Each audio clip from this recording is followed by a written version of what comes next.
Welcome back to Dhru's Kitchen and આજે છે episode 2 for 30 days 30 weight loss recipes and હું છું ધ્રુમાલી સોની from Niagara Falls, Ontario, Canada and આજે આપણે બનાવવાના છીએ એક હેલ્ધી વર્ઝન ઓફ આપણો ગુજરાતી દેશી સ્ટાઇલ વઘારેલો રોટલો. તમે બધા જ એમ વિચારતા હશો કે રોટલો તો આપણે બધા જ બનાવીએ છીએ, વઘારેલો રોટલો તો આપણે બધાએ બહુ જ પહેલેથી ખાધો છે, બટ આજે આપણે બનાવવાના છીએ એક ડિફરન્ટ વેમાં બનાવવાના છે.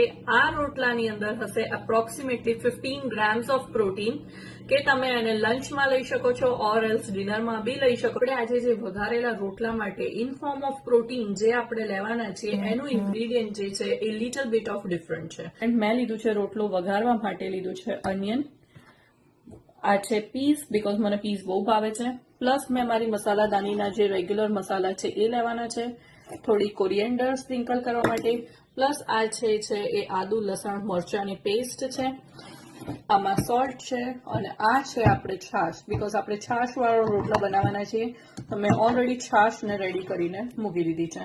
અને આપણે જે લોટ બાંધવાના છીએ, જે રોટલા માટે જે આપણે લોટ યુઝ કરવાના છે, એક સિક્રેટ ઇન્ગ્રેડિયન્ટ છે એ છે કાળા ચણાનો ફ્લોર.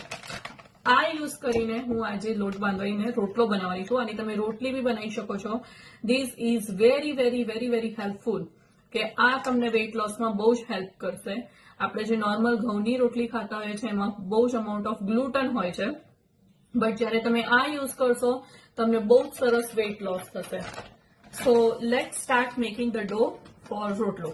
અહીંયા અપ્રોક્સિમેટલી આપણે એક રોટલો થાય એટલું મેં કાળા ચણાનો લોટ લીધો છે અને આમાં જસ્ટ મેં પિંચ ઓફ સોલ્ટ એડ કર્યું છે. હવે આપણે આનું વોટરથી ધીમે ધીમે ફટાફટ આનો ડો બનાવી લઈશું. થઈને રેડી થઈ ગયો છે. આપણે આ રીતનો લોટ રાખવાનો છે ફોર કન્સિસ્ટન્સી, એકદમ આપણે રોટલાનો હોય એવી રીતે. એન્ડ નાવ અહીંયા મેં અટામણ લઈ લીધું છે.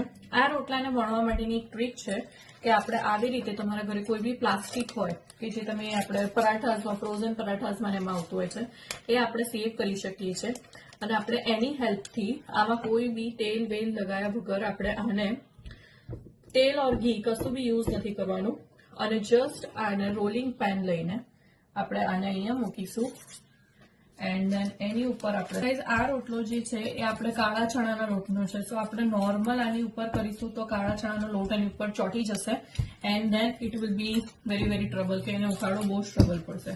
પણ જો તમે આ રીતે કરશો તો તમે જોઈ શકો છો કે કેટલો સરસ રીતે વણાઈ ગયો છે. તમે આ જ રીતે રોટલી બી આને થોડી ઓર પતલી કરીને તમે આની રોટલી બી બનાવી શકો છો અને એકદમ ઇઝી ટુ પીલ ઓફ છે કે એકદમ